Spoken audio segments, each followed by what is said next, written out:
Çfarë edukate do të marrë një familje me një Big Brother? 2 punë kam punuar në Amerikë.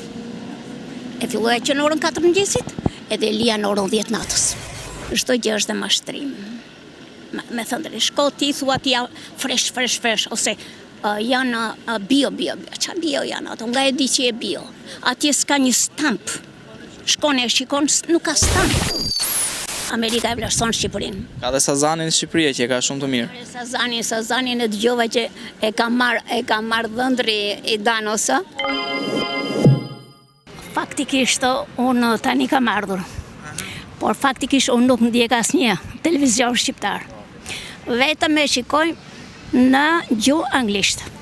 BBC and some different kështu. Por nuk më pëlqejnë. Qa s'pëlqen për shumë tek televizion shqiptar dhe qa duhet ndryshuar? Unë më pëlqejnë ato lajmet. Shumë të këqija janë. Shumë gënjeshtra mashtrime ka. Jena për dhe emisionet? Po, i shikoj dhe ato. Big Brother, Ferma VIP. Big Brother është pa edukat. Për mua. Po Ferma VIP, sezonin e parë, e ke parë? Jo, s'kam parë fare. Unë me thënë drejtën, po kam parë këto që është ky fiksi.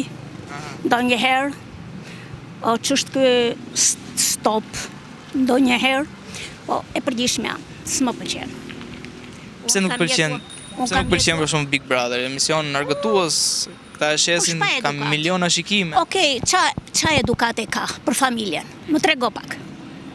Çfarë edukate do të marrë një familje me një Big Brother? Unë kam qenë mbi 27 vjet në Amerikë, po s'kam parë emisione të tilla. Atje mund të ketë, po kush ka dëshirë, i ble me pare. Po jo për familjen. Unë personalisht jam kundra. Kam qenë, jam e do t'jem. Unë nuk shikoj kur. Unë mund të shikoj një diçka që mund të fitoj diçka. Ama Big Brother, më thuaj çfarë edukate ka. Ma trego juve si gazetar, çfarë? Këta po na shesin që është një emision argëtues, ka argëtim, ka sfida, ka mesazhe. Okej, më thuaj çfarë argëtimi ka për një brezëri? Ka argëtim që ik puno? Duhet të punosh? Duhet të nxjerrësh paran me djersën e ballit? Ja, unë jam kundra. Unë për veten time personalisht. Çfarë promovojnë këto emisione? Po i di unë se çfarë bëhet këtu në Shqipëri. Unë tani kam ardhur, po them. Promovojnë vlerat shqiptare apo janë disa vlerat importuara nga jashtë? Qa vlera shqiptare? Pse këto kanë qenë vlerat e dikushme shqiptarit? Ne kemi jetuar dhe dikur, se unë nuk jam e tanishme. Por nuk ka që kështu edukata. Këtu ka rënë. Edukata fare. Pse ndodh kjo gjë? Pse mendon se ka rënë kjo edukata? Sepse njerëzit nuk janë shumë të shtytur dhe mbas punës. Po janë shtytur mbas qefit, paraja të vi nga qielli. Po jo. Ja, kam jetuar 27 vjet. Kam punuar ditë dhe natë. 2 punë kam punuar në Amerikë. E filloja që në orën 4 mëngjesit, edhe lija në orën 10 natës. Çfarë bëja? Ja, kjo ishte jeta. Duhet punosh. Po atje kam fituar shumë gjëra, me respekt, me gjitha i kam fituar. Kam respektin. Këtu ti pësh në një autobus, njerëzit nuk ka respekt. Nuk ka mirënjohje, nuk ka mirësillje. Ja, kjo është më elementare. Ndoshta vjen sepse autobusa vjen rrallë dhe janë të mbushur, të normave. Okej, po në supermarketa, që të shkosh ti të blesh, ajo nuk di të sillet, nuk thot faleminderit ose mirupafshim ose kështu. Nuk ka këtu. Nuk e di pse. Ky është pasqyra. Kur vetëm në për tregti ose kur vetëm pazar ose në supermarketa, tregon atë edhe se si është biznesi, kultura e biznesit. Po këtu s'ka, me thënë drejtën. Kjo është përshtypja ime. Pra ju thoni që të hapësh biznes duhet të kesh një kulturë të caktuar që këtë kulturën tënde ta përçosh tek të tjerë. Po tek klientët. Ta mirëpresësh klientin. Ti thosh faleminderit si jeni ose mirupafshim. Faleminderit. Këtu s'ka fare. Këtu është. Ne që jemi te supermarketet, si ju duken çmimet këtu në krahasim me atje ku jetoni ju? Pra, flasim për nivelin e jetesës. Media më inqizoni, po unë nuk kam shumë dëshirë për filmin, po. Me thënë drejtën. Ne na pëlqen mendimi juaj shqeto. Ne jemi në YouTube shqeto. Oh, YouTube jeni ju e mo? Oh my god. Jo. Jemi pa censur. Jo, faktikisht unë i kam ndjekur këto gjëra, po nuk më pëlqejnë shumë. Çfarë të pëlqen për shembull? Në këto televizore. Nuk jemi në televizor, jemi në YouTube. Okej. Tashi, me thënë drejtën, këtu nuk janë shumë të shtrenjta gjërat. Por këta njerëz që jetojnë këtu, çdo gjë është dhe mashtrim. Me thënë drejtë, shko ti thua ti fresh, ose janë bio. Qa bio janë ato? Nga e di që e bio. Atje s'ka një stamp. Shkon e shikon, nuk ka stamp. Si e ke bio ti? Prandaj janë.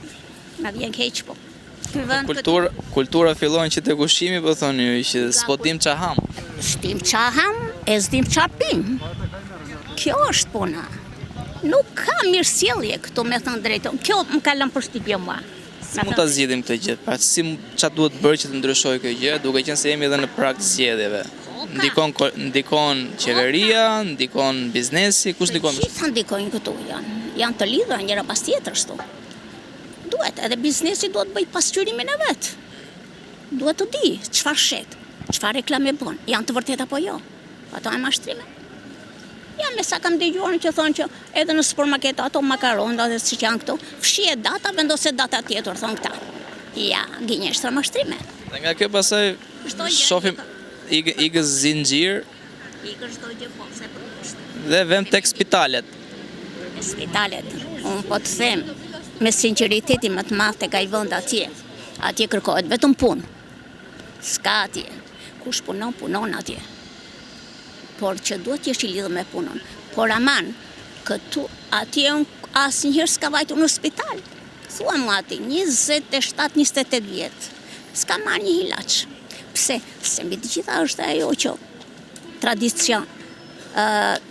Kur i thonë ata tradition for my, domethënë my vendit tim që unë gatoja. Prodhimi i vendit tim. Gatoja vet, çdo gjë nga ana ime. Por puna nuk është kjo. Po edhe ande ishte më ndryshe cilësia. Kontrole dhe këto gjërat mund ishin. Edhe ande nuk po themi se ta bëjmë bache. Por e përgjithshme kishte më tepër.